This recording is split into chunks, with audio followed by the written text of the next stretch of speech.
In today's video, I'm going to teach you how to make your Notion page accessible to everyone.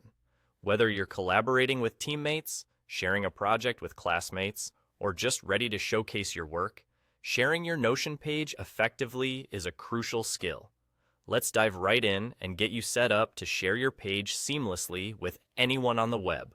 First things first, navigate to the page within Notion that you want to share. This could be anything from a personal planner to a detailed project outline. Once you're there, take a look at the top right corner of the screen. You'll notice a Share button, which is your gateway to opening up your Notion page to others. Go ahead and click on that Share button. When you do, a convenient drop-down menu will appear, offering you several options on how you'd like to share your page. This is where the magic happens. You'll want to look for the section titled General Access. Under this section, you'll find the option to select anyone on the web with the link. This is the key setting that allows your Notion page to be accessible to anyone who might need to see it.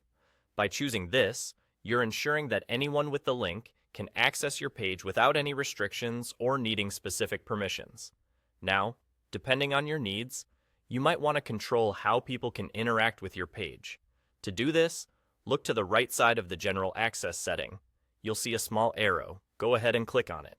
This will give you the choice to specify whether those accessing your page can only view it or if they can also edit it.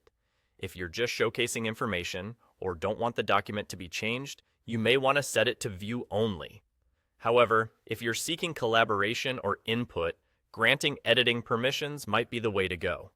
Once you've configured your settings to your liking, the final step is to share the link that Notion provides. Simply copy the link from the Share menu.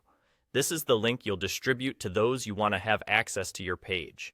Whether you send it through an email, a messaging app, or even embed it in another document, those with the link will be able to reach your page in the way you've designated. And there you have it. By following these steps, you've successfully made your Notion page available to everyone you want, giving you the flexibility to share your work, projects, or ideas effortlessly across the web. Whether for collaboration or simply to showcase your creativity, Notion makes sharing as simple as clicking a button. Thanks for joining me today, and happy sharing.